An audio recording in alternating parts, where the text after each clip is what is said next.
Hi guys, it's Gnizzles here again, and I just thought I'd take some time to redo one of my videos, my magazine video, because I had some negative responses on it. So here we go.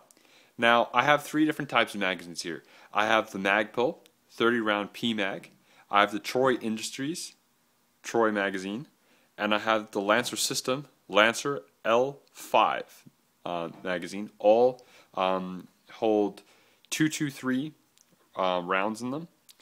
So let's get into a little bit more detail. I'll tell you what I like about each one, and then I'll tell you what I don't like about each one. So this would be, again, the Pmag from Magpul Industries.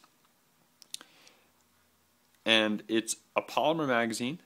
It has a window to show you how many rounds are left inside your mag. It's indicated by this little orange line. And if I bring it up, I'll show you that it has a number 5, 15, and 25 at the bottom, to signify 25 rounds, 15 rounds, and 5 rounds left inside the magazine.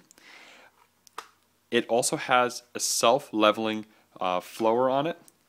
No matter where you push on the flower, it will always stay level, which is, in my opinion, what leads to magazine-related issues inside the rifle, like jamming and stuff like that. Now, the Pmag can be run over by a Humvee. It can be doused in dirt. It can basically be, you could do anything to this magazine and it'll end up working inside your rifle. This would be my favorite magazine. Again, it's the Pmag from Magpul. It's a 30 rounds of 223, and it's virtually indestructible, which is what I like about it. It also comes with this little dust cap, which I can't find right now. If I could, I would show it to you, but it's pretty cool. It sits around these two little edges and clips on back here, so no dirt can get inside, which is really nice. So that's that magazine. The next one would be the Troy Industries Troy magazine.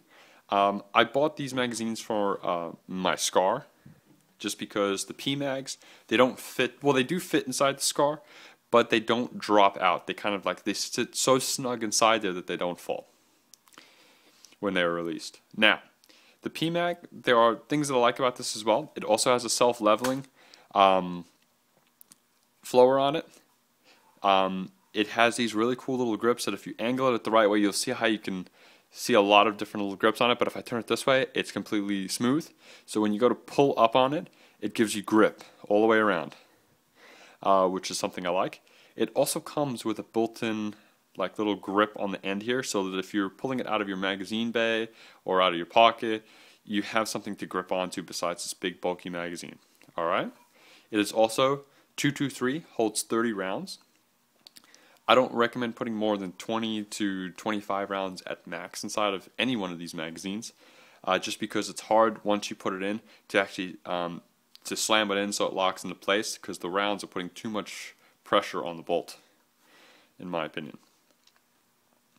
Now, that would be my Troy magazine.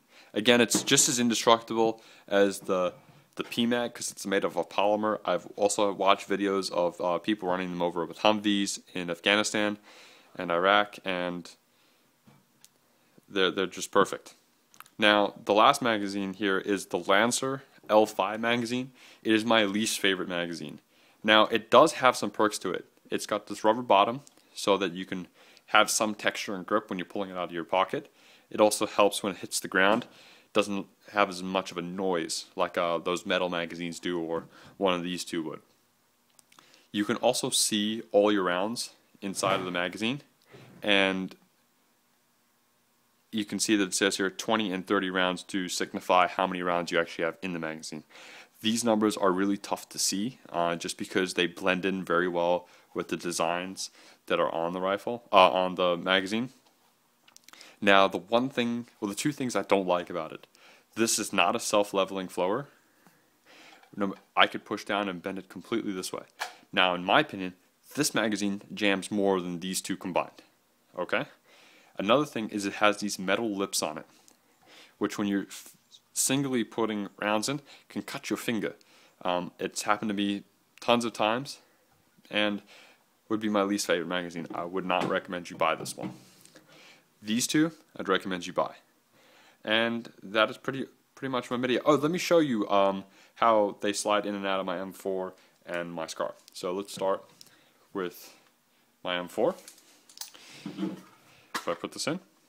Oh, by the way, these guns are empty. I don't know if you can see inside there.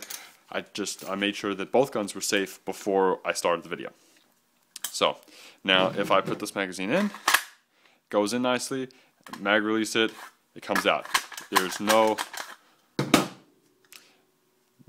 roughage, no getting snagged, no nothing.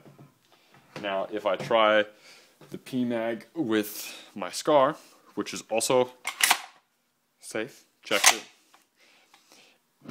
Magazine is empty. If I stick this in, I don't know if you can hear it. It goes in nicely, no movement whatsoever. And when I release it, it's very, very rough on its way out. The rounds do come out. There is no problem with the Pmag if firing rounds out of the SCAR.